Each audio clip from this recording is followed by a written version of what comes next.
மத்திய கிழக்கில் பதற்றம் நாளுக்கு நாள் அதிகரித்து வரும் நிலையில் ஹோர்முஸ் ஜலசந்தி தொடர்பாக ஈரான் புதிய நடவடிக்கைகளை அறிவித்துள்ளது. அதேவேளை அமெரிக்கா போர் நிறுத்தத்தை மதிக்கவில்லை என ஈரான் குற்றம் சாட்டியுள்ளது. லெபனான், இஸ்ரேல், ஹோர்முஸ் ஜலசந்தி மற்றும் அணுசக்தி பேச்சுவார்த்தைகள் என பல முக்கிய விடயங்களை சுற்றி அமெரிக்கா மற்றும் ஈரான் இடையிலான மோதல் மேலும் தீவிரமடைந்து வருகிறது. ஹோர்முஸ் ஜலசந்தியில் இறையாண்மையை செலுத்தும் உரிமை ஈரான் மற்றும் ஓமான் ஆகிய 2 நாடுகளுக்கு மட்டுமே உண்டு என்று ஈரானின் துணை வெளியுறவு அமைச்சர் காசிம் கரிஃபாஃபாடி கூறுகிறார். ஈரானின் ஒரு ஒளிபரப்பு நிறுவனம் வெளியிட்ட கருத்துக்களில் அந்த நீர்வழியில் போக்குவரத்து மற்றும் வழி செல்லுதலை கட்டுப்படுத்த ஈரான் ஒரு புதிய செயல்முறையை செயற்படுத்தியுள்ளது என்றும், ஆனால் அதற்கான ஏற்பாடுகள் ஓமானுடன் ஒருங்கிணைக்கப்படுகின்றன என்றும் கரிஃபாஃபாடி கூறியிருந்தார். அந்த ஜலசந்தி விடயத்தில் ஓமான் மற்றவர்களைப் போலவே நடந்து கொள்ளாவிட்டால் அந்நாட்டை வெடிவைத்து தகர்த்து விடுவதாக ட்ரம்ப் மிரட்டியதைத் தொடர்ந்து அமெரிக்காவின் அச்சுறுத்தல்களுக்கு இணங்க வேண்டாம் என்று ஈரான் ஓமானை வலியுறுத்தியுள்ளதாகவும் அவர் கூறியிருந்தார். இதேவேளை அமெரிக்கா போர் நிறுத்தத்தை தெளிவாக கடைபிடிக்கவில்லை என்று ஈரானின் தலைமை பேச்சுவார்த்தையாளர் காலிஃபாஃப் கூறுகிறார். ஈரானிய நாடாளுமன்ற சபாநாயகரும் தலைமை பேச்சுவார்த்தையாளருமான முகமது ஃபாகர் கலீபாப் ஈரானிய துறைமுகங்களை தொடர்ந்து முற்றுகையிடுவதன் மூலமும் லெபனானில் தனது நட்பு நாடான இஸ்ரேல் தாக்குதல்களை அதிகரிப்பதை தடுக்க தவறியதன் மூலமும் அமெரிக்கா ஈரானுடனான போர் நிறுத்தத்தை மீறிவிட்டதாகவும் குற்றம் சாட்டியுள்ளார். இனப்படுகொலை செய்யும் சியோனிச ஆட்சியால் லெபனானில் ஏற்படுத்தப்பட்ட கடற்படை முற்றுகையும் போர்க்குற்றங்கள் அதிகரிப்பும் அமெரிக்கா போர் நிறுத்தத்தை கடைபிடிக்கவில்லை என்பதற்கு தெளிவான சான்றுகளாகும் என்று கலீபாப் எக்ஸ் தளத்தில் ஒரு பதிவில் எழுதியுள்ளார். ஒவ்வொரு தெரிவிற்கும் ஒரு விலை உண்டு, அதற்கான விலை கொடுக்க வேண்டிய நேரம் வரும், எல்லாம் சரியான இடத்திற்கு வரும் என்றும் கலீஃபாஃப் மேலும் கூறியிருந்தார்.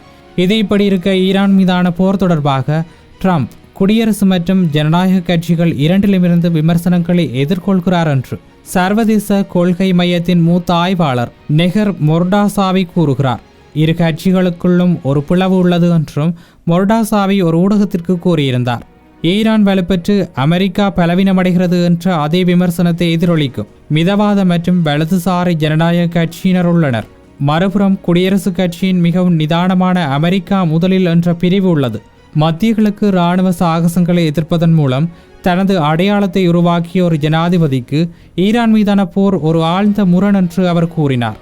வெற்றி பெற்ற ஒவ்வொரு அமெரிக்க ஜனாதிபதியும் இந்த ஜனாதிபதி உட்பட 2 முறை மத்திய கிழக்கில் முடிவில்லாத போர்கள் முடிவுக்கு கொண்டு வருவதாக பிரச்சாரம் செய்துள்ளனர்.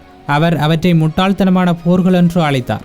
அவர் அவற்றை அறிவற்ற போர்கள் என்று அழைத்தார். அவர் தன்னை அமைதியின் ஜனாதிபதி என்று அழைத்து கொண்டார். பின்னர் அதை செய்தார்.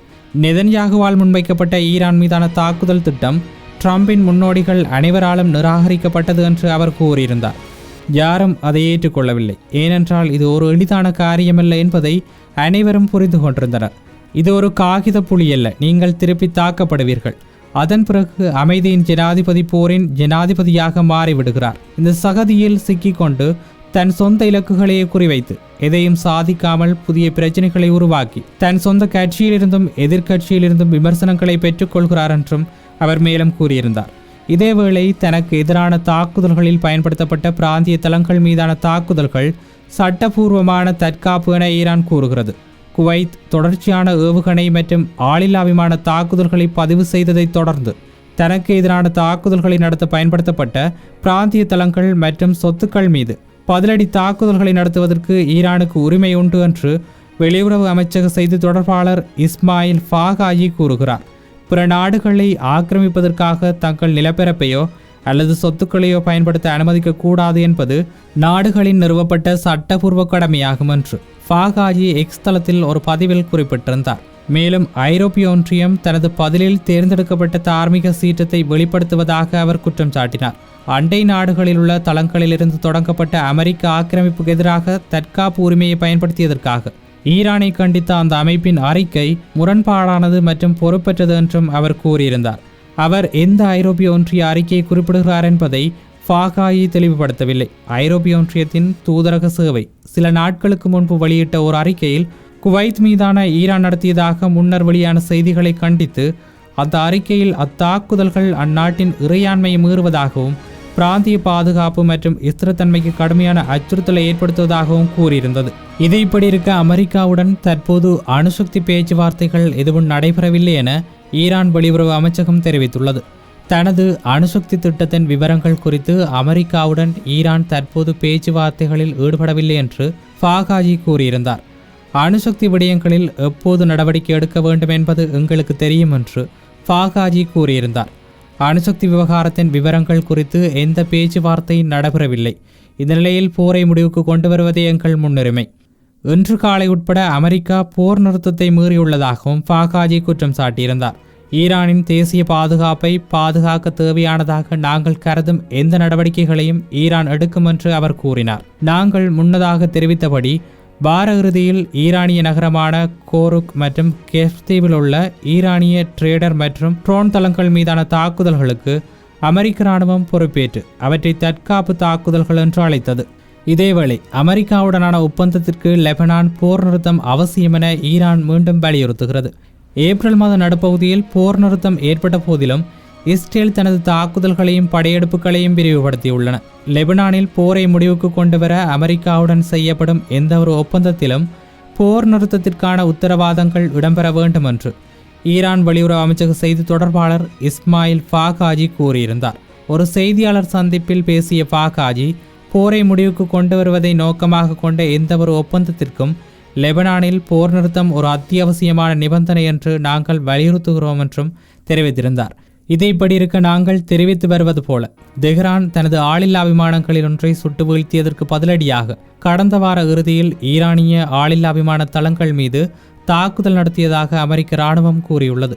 இதற்கிடையில் ஹோர்முஸ் ஜலசந்தியில் உள்ள சிரிக் தீவின் மீது தாக்குதல்கள் நடத்த பயன்படுத்தப்பட்ட ஒரு அமெரிக்க தளத்தை குறிவைத்ததாக IRGC கூறியுள்ளது. ஏவுகணை மற்றும் ஆளில்லா விமான தாக்குதல்களுக்கு தனது வான் பாதுகாப்பு அமைப்புகள் பதிலடி கொடுத்து வருவதாக குவைத் தெரிவித்த நிலையில் இந்த கூற்று வெளியாகியுள்ளது. ஒரு வாரத்திற்கு முன்பு மே 25 அன்று தெற்கு ஈரான் மீது தாக்குதல்கள் நடத்தியதாக அமெரிக்க இராணுவத்தின் மத்திய கட்டளை பிரிவு கூறியது. கடற்படை கண்ணிவடிகளை புதைக்க முயன்றதாக கூறப்பட்ட ஏவுகணை தளங்கள் மற்றும் படகுகளை குறிவைத்து இந்த தாக்குதல்கள் நடத்தப்பட்டன. அடுத்த நாள் ஒரு அமெரிக்கா ஆளில்லா விமானத்தை சுட்டு வீழ்த்தியதாகவும் ஈரானிய வான்வெளிக்குள் நுழைந்த ஒரு ஜெட் விமானம் மீது துப்பாக்கிச்சூடு நடத்தியதாகவும் IRGC கூறியிருந்தது. ஏப்ரல் 18 முதல் 22 வரை ஹோர்முஸ் ஜலசந்தியில் பல கப்பல்களை கைப்பற்றியதாகவும் அமெரிக்காவும் ஈரானும் உரிமை கோரியுள்ளன. அங்கு இரு தரப்பினரும் போட்டி முற்றுகைகளை மேற்கொண்டுள்ளனர். மே 4 அன்று ஈரான் தங்கள் மீது ஏவுகணைகளையும் ஆளில்லா விமானங்களையும் ஏவியதாகவும் அதன் விளைவாக புஜைராவில் உள்ள எண்ணெய் சுத்திகரிப்பு நிலையத்தில் தீ விபத்து ஏற்பட்டதாகவும் ஐக்கிய அரபு அமீரகம் குற்றம் சாட்டியிருந்தது. இதைப்படி இருக்க வடக்கு இஸ்ரேலில் உள்ள இராணுவ உள்கட்டமைப்புகள் மீது ஏவுகணை தாக்குதல்கள் நடத்தியதாக ஹிஸ்புல்லா தெரிவித்துள்ளது.